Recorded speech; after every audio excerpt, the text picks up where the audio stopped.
Right then, ladies and gentlemen, welcome to the show. This is the first video I've done like this, so it's probably going to be absolutely ghastly. However, I'll do my best.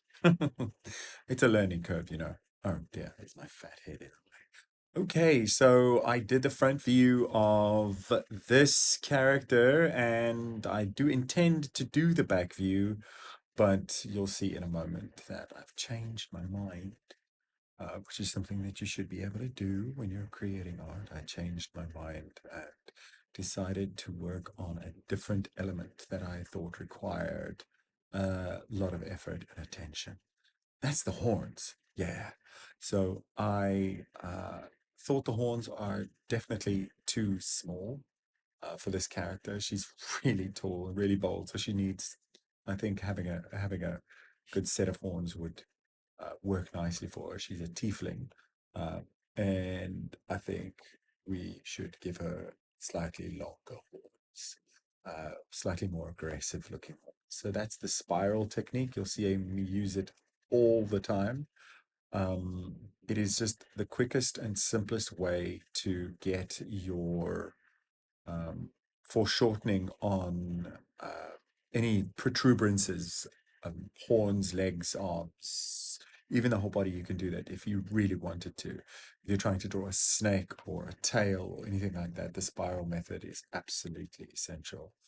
All right, so yeah, just defining it. You'll see the pass technique that I use come into play quite nicely in the next in this video today, and it's probably something that you'll see me do all the time because I find it a wonderful way to build values up in the characters. um, for example, you start off with the 100% layer and a big brush, and you draw big bold shapes, and then you bring it down to 75%. You make the brush tip smaller, and you do a pass, and you do that on a new layer, and then you merge the layers and you bring it down to 75 again and again and again and again. You can do this as many times as you want to until you're happy with the level of detail that you've created in the image. You can also come back to it and take away, erase a little bit, so you end up finding a really good end result, and your illustration looks quite three-dimensional and well defined in a relatively short amount of time, because you can bring those values on and you can color in underneath it with using overlay. But well, that's enough technique for now. But I mean, just look at this character. Okay, so she's wearing this armor and she's going to have a gecko. That's the next thing that we have to do after we've completed this part of the project, uh, which I did today. So we're doing the braid. I found it hard to decide. But eventually I came to a good decision here. I found the shape that I liked and I filled it out. I built up the thickness of the braid. It's like got to be this seriously epic anime style braid. Like there's an attachment at the end of the braid that I'm going to put in, um, that is part of the gear. It has eyes and claws and like even like a bolt caterpillar, which is gonna look really, really cool. See, there's that spiral method that I use, and I used it even for the braid in this instance. So when you're drawing braids, yeah, I've seen those braid brushes. I should probably get myself one of those, but I like drawing my things, and when I draw braid, I like to draw braid this way. So I find the middle line of what I think the braid's going to have, the braid's middle line at least. Oh yeah, put an underlayer of white so I can see what I'm doing. Um, so I find the middle line, find the outside line. So this is like a double braid, which is weird. I don't know why I did this, but it actually looks intimidatingly good. Uh, like imagine seeing somebody in real life with a braid that big. Uh, just the braid itself would be like a wow. Uh, so you do the zigzag and then you do your C's around it. This is a mistake. That part is an error. I didn't correct it either. I think I was in a bit of a rush when I was trying to get this done. Um, well, fact is, my time is limited, so I have to spend as much time as I can drawing effectively and being successful. So if I make a mistake here and there, I don't really care. This is just part of the design phase as I flesh out the characters. Um, if you hadn't noticed or seen these on my channel, I did a series of 31 characters in October for my personal October challenge. And now I'm fleshing all of them out because I think it's absolutely worth it. I'm going to do a whole catalog of these girls, and I'm going to be drawing all of them in the round like this, front and back view. I mean, side view is going to be easy to apply, and you should be able to think intuitively. If you're a 3D modeler, and I want to make them figurines. I think figurines, it'll be a good idea. I will also be getting sort of other socials and support sites up in the very, very near future. It's kind of important.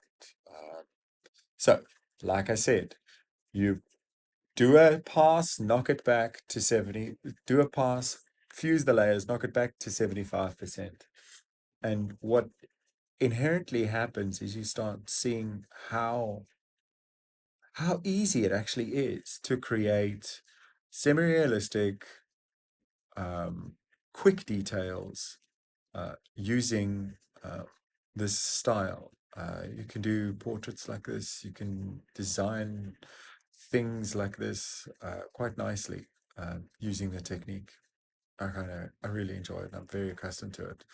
Because at the end of the day, I said before, you can color underneath it too.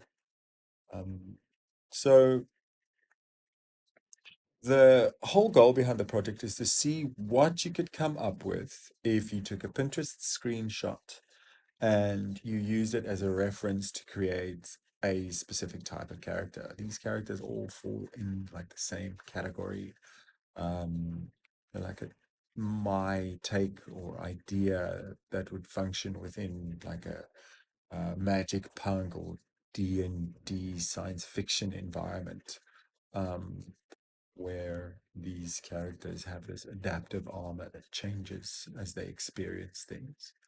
Um, and so like it's like high technology and magic kind of intertwined or one and the same, who knows.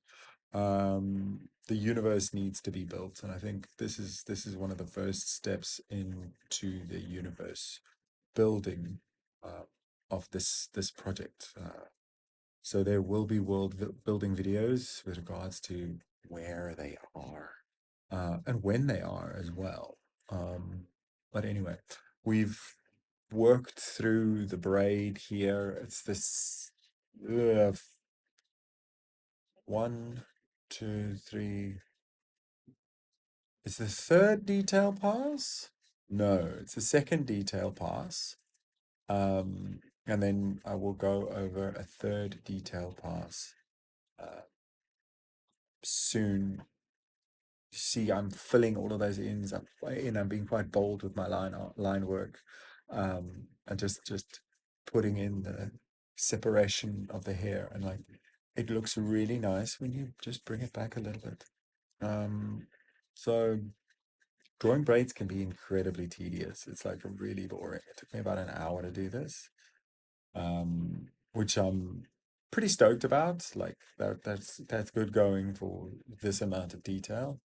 Um, I would like to become faster, but I need to be changing up my technique for that. However, the technique I have will suffice for the project at this particular time.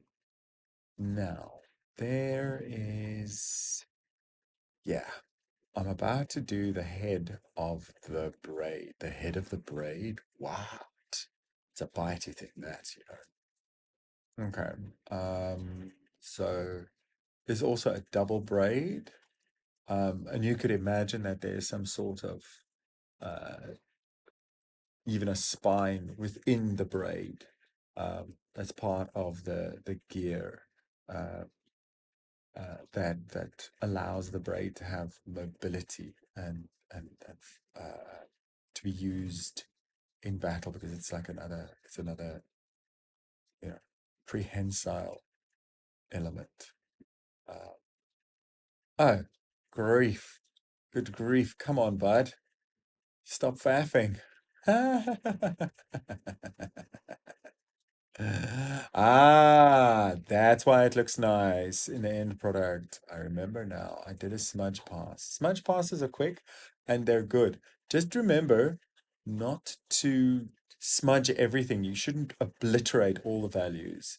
It's just a touch to soften things up underneath um, that second line art layer. And then come in with sharpish brush and just um, softly put in those highlights, and you get a really sort of acceptable three-dimensional look. Like I'm not going for perfection at this moment in time. I'm just trying to get uh, as much detail done on it as quickly as possible.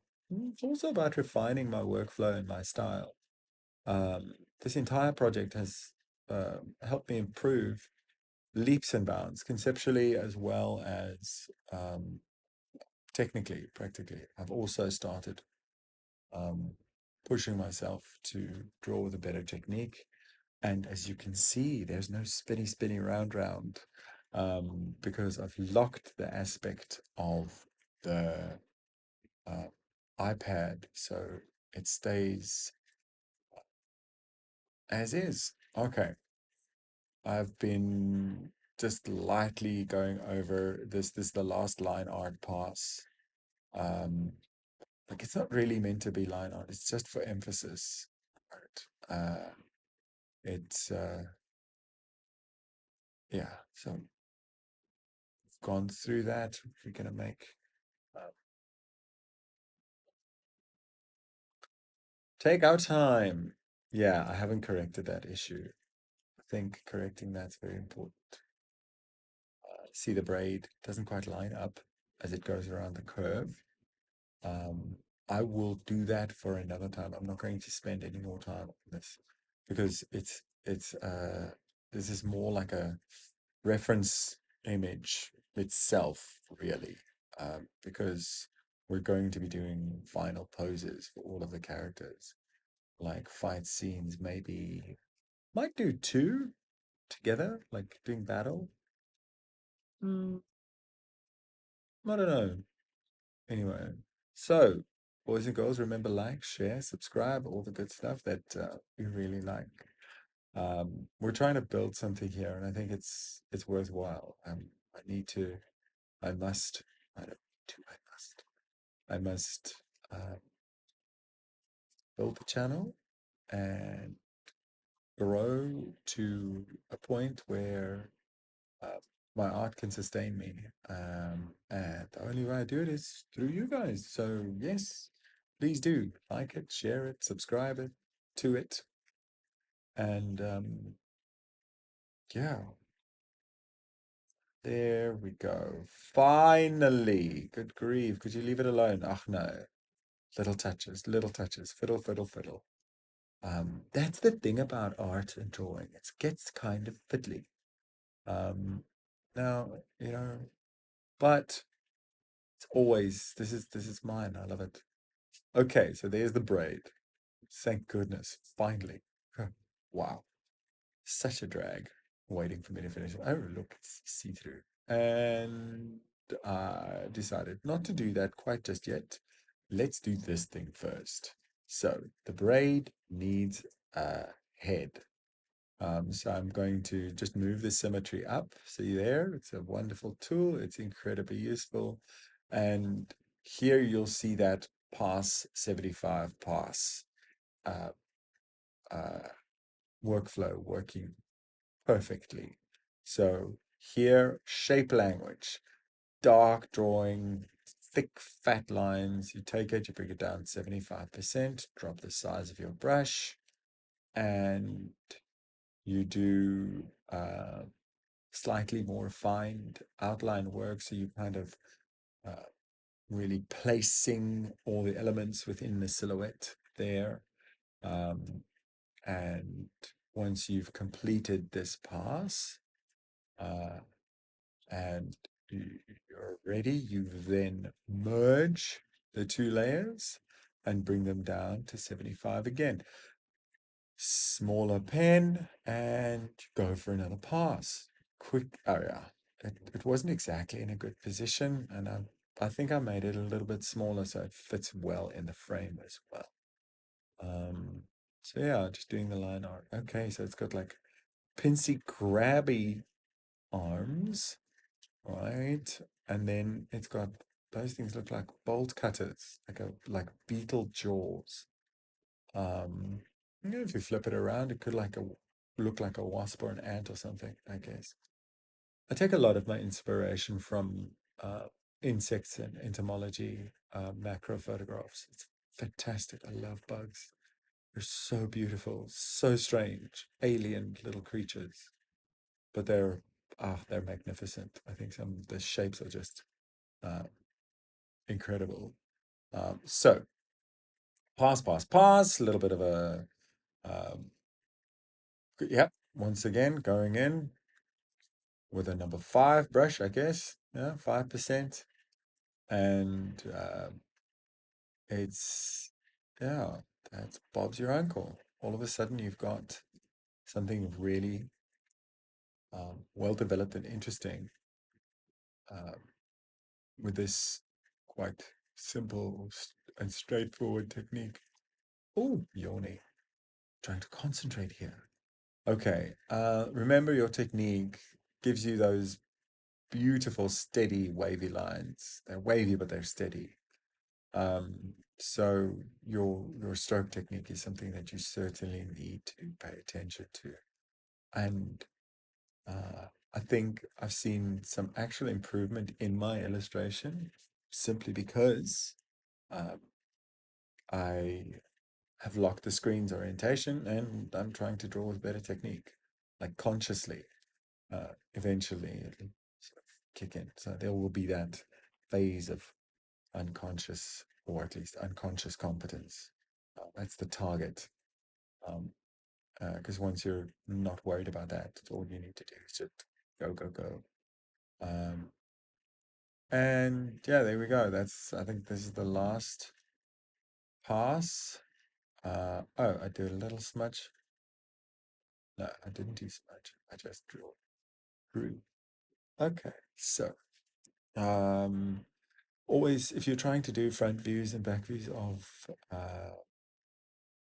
things when you're producing a design and they're symmetrical, don't faff around. Use the symmetry tool in Procreate.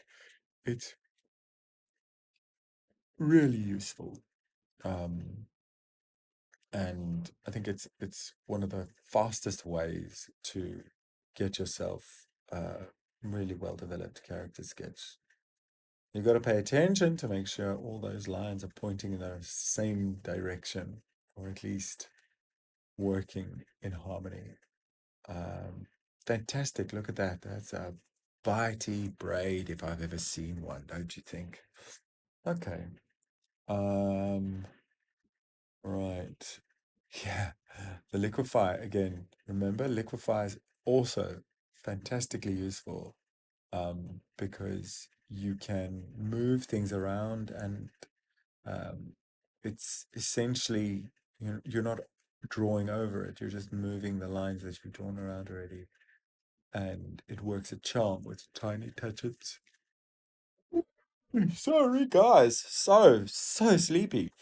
No, I'm not actually sleepy. I'm just trying to concentrate on what I'm doing. Okay, so selection tool, cut out the braid that is going to be obscured by her physical form, and you check carefully. And once you've got all of the different area is selected, you can cut that quickly and voila, the braid is now behind her.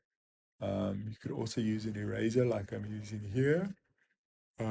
If you don't want to use the the lasso tool is very convenient and easy to use um,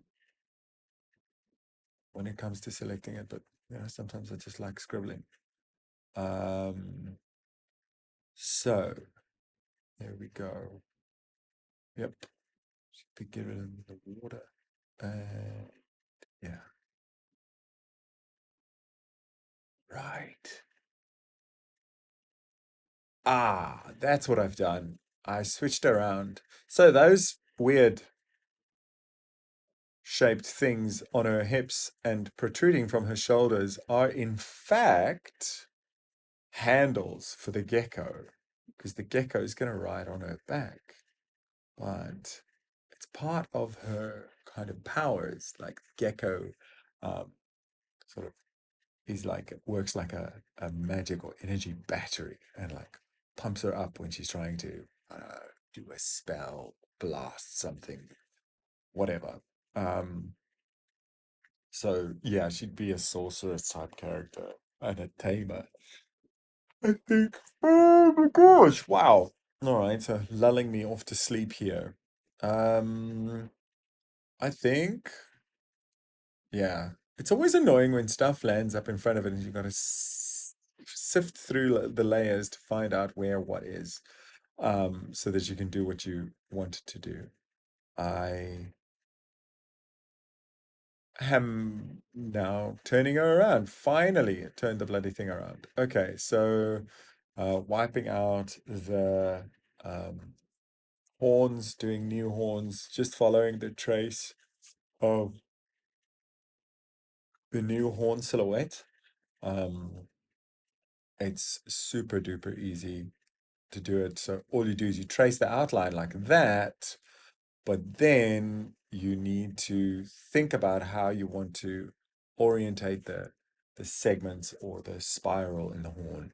And so that's what I did there. So now it clearly looks as if the horns are pointing backwards. And from the other side, it clearly looks as if the horns are pointing forward, uh, because the spiral technique provides good perspective references. You'll see I missed that little bit on that handle, so I'll have to erase it later on. Okay, so now we're gonna do something slightly different. Because the silhouette stays the same as the character is literally just flipped, you keep all of the edges that or lines that are outside the figure's outline. You just keep the outline of the illustration, and then you add more to the outline uh, as you go on. So you'll see I'll revert back to doing a uh, bold pass to create our rear view of the wardrobe. Yeah, I also had that on a little bit just for reference. Had that layer on just so that I knew sort of where things were as they would come around the body and how I should orientate them. I really love the symmetry tool. Okay, so we're building bits and pieces for the back. We're busy drawing that out.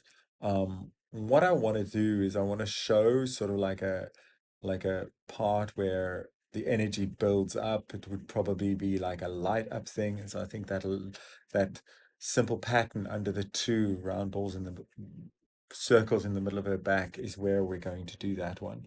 Oh yeah, remember she's wearing that corset. But there's a tail in the way. And you should also remember that the orientation of the belt and the corset is going to go and move at a different angle with regards to the back of the character. Um, so yeah, and drawing the butt, the juicy, juicy bottom. Okay, so we see the thigh bits and pieces here. And uh, what we've got there at the end. Oh yeah, we're working on the legs. Once again, also big bold lines. I'm not going like whole hog here because I don't need to. I've got the definition. Um, but we're doing that and then also adding some pads under that sort of gecko shoes that she's wearing. Imagine that, a tiefling walking on the wall. Um, because she's got those gecko feet. I think this character is like um this weird combination. Well, I mean, that's kind of the way it works. This combination that I found in Pinterest from a feed page of random images has created this very unique and really interesting character. So, who thinks we should give her a name? Right. Maybe I will. I'll put up a poll or a post or something. People can maybe interact and decide whether they want to do that. Okay. Um,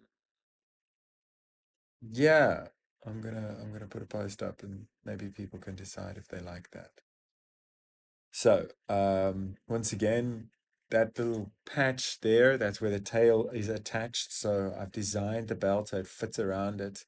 Um, I think the attention to detail that I put in is really important, especially if we're gonna move these to the three-dimensional phase.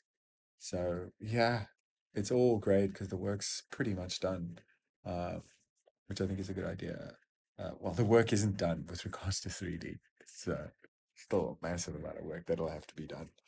Uh, I might learn how to do it. I might find somebody with another YouTube channel who likes to do it. Or I could just evolve the channel into a character development channel where you just do a character, draw a character, model it, and render it in 3D, and then print it, and then paint it. Oh, it could work. But the one thing that I don't really like is that um, if you're trying to do your own thing, um, it generally doesn't generate that much, um, traction with regards to the channels. But if you do a fan art or if you do something that has these popular hashtags, people jump on it, and it doesn't perpetuate originality. So I don't know. Am I hitting my head against a brick wall by doing these original characters, or am I starting something new? Uh, Anyhow, that's the life of an artist, at least an aspiring one. Uh, Spend too much of my life waiting. I have time I do stuff. So yeah, there's that energy battery that goes and starts to glow when a gecko charges her up. Maybe it's like an electric gecko, or I don't know, like a mana fairy or something like. But I think also the colors are going to be kind of um, crazy. It's going to be all purple and uh, purples and reds. And the gecko itself is also going to, I want to actually reflect the gecko nicely. Ah, no battery. So, uh, once again, going over the pass, giving the detail on the belt there, attachment points for those handles, those side cloth drapey thingies. I don't even know what they're called. I think I'll take them away. But I don't know. Maybe they'll stay. Um, yeah. Ah, there we go. Okay. So those gecko feet, um, we want to do the pads on the gecko feet nicely so that they kind of I want them to look kind of like they could stick to a wall. Um, so that's sort of why I divided them up in half, and now I do mustaches. Or a bracket like curve, that swoopy curve, or just an S curve anyway. Um, So like at the back of the thing, there's a spine on the sole of the shoe, and that kind of flexes and bends as the user moves. And the idea is that these feet, the clothing, the suit that these characters wear is like an extension of their bodies. They behave and act like what they look like feet. They're fully functional. It's not clumsy or anything. Like it's like it's part of you. Except it's essentially like a fancy prosthetic. Quoted Iron Man without even thinking. I don't know. Maybe this is a rip. Maybe I've just ripped off and regurgitated all of the ideas that I had. And I'm doing something completely unoriginal. I don't care though. It just, I like it. I think they look cool.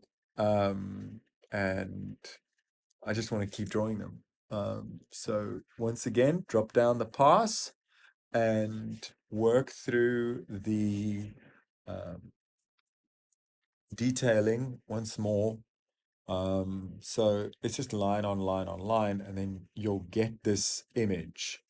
Um, and what a lot of the art coaches on YouTube say is, uh, you need to be able to go pass for pass, and each pass should be essentially a product. Like you should be able to say, okay, at this stage, I can put the sketch down. You can see enough of it to work, and that's how much it's going to cost. So, um, I think in that process, I'm starting to get much better, and the line art's a lot freer and smoother. Uh, but that's also because I'm teaching myself to work in a rush. Like there's 5 hours, you've got to do something in these 5 hours, you've got to make something and it's got to be completed.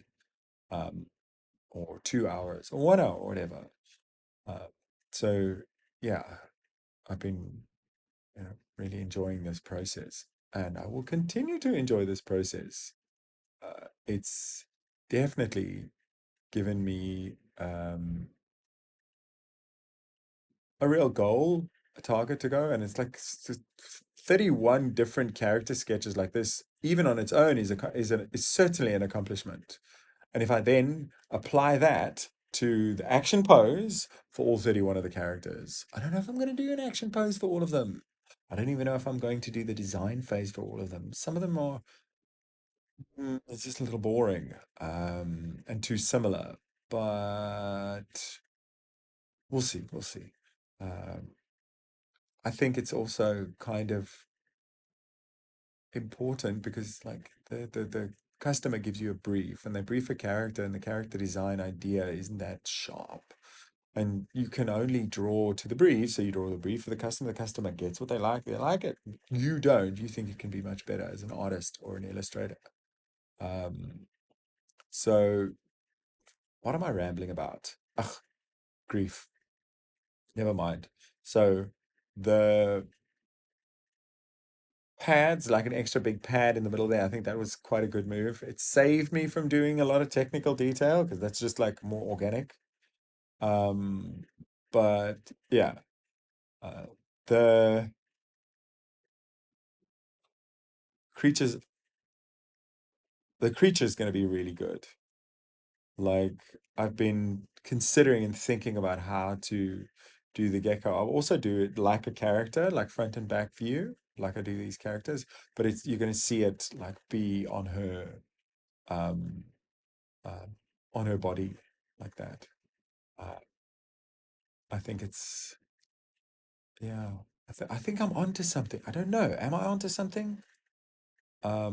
With this set of characters, I'm not 100% sure. Um, I'm definitely keeping myself busy.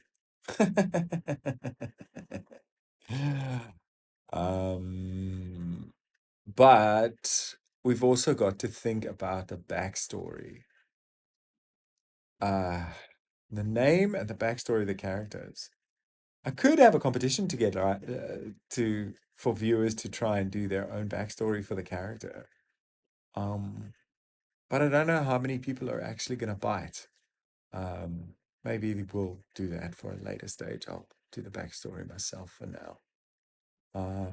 Okay, so smudge pass once again, just a little bit of a smudgy smudge, so we can, make it look all sort of connected together.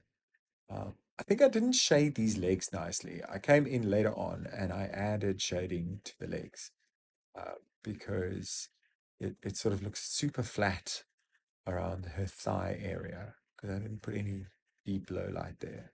Okay, or shadow, low light, whatever. Don't be fancy, just explain to the people what you're doing. Okay, now we are doing erasing pass, just quickly rubbing out and smudging a bit, just to get a little bit of extra pop, pop, pop. And that's going nicely. I think, wow, it looks like a spaceship around her tail. Blast off. Right, and that's about that with this pass. And I really think it turned out very nicely, to say the least. It's also one of my first designs in this series, so I think my skills have improved as well since I started. So I think the characters that follow on this one are going to be better because the references are also going to be better. And the idea itself is going to be much more solidified. But then again, none of those pictures are drawn with their back view. So this is all new, brand new design elements that are being added in. So I don't know what the next step, well, I know what the next step should be to not animate, to do 3D modeling on these. But I think that's not in the realm of possibility right now. Once the channel's bigger, there's that. So, okay, let's finish this pass. Oh yeah, I decided to add those elements to her gauntlets, as they can also sort of, let's also add some more things that light up when she's about to sort of, bust a major magical cap. Oh, and there's the tail. See how it works? Shading that thing in. Yes, you've got to do that. I don't have to do it. But it feels better. It's more fun. So quick pass once again. Zoom, zoom, zoom, zoom, zoom. And the joy of the symmetry is like you don't have to copy and paste and flip or anything like that. You just turn on the symmetry and off you go. You can also see as the symmetry unfolds where you've made mistakes. But if you draw something and then just cut it in half and expect that you could flip it over and it would look right, that's not really working. But if you draw it with symmetry in the first place, you can see what you're doing as you go along. So you're going to be much more accurate. Right. I think this turned out quite nicely. I'm ready for the next phase. Like the gecko's got to be done, and then I want to do the next picture because the next character is like cracking delicious. Like a kraken, like a major tentacles and crazy like fighty arms and stuff. So yeah, the characters came out wild. They're really cool. And here we go. Our tiefling tamer with a bitey braid. And the weird thing is, she's the one with a saddle. Her animal rides her. Well, it's a mutual thing, I'd guess, considering the idea of like them being symbiotic. And when he's riding on the front on the handles, like she's like extra charged up and more powerful. And it's like just another tail and another set of eyes. More tails, more eyes. Yes. Thanks. Thank you so much for sticking around. I know it's weird, me ranting, and this is my face too. But yeah, we've got a solid character, in my opinion. It's definitely come out a lot more.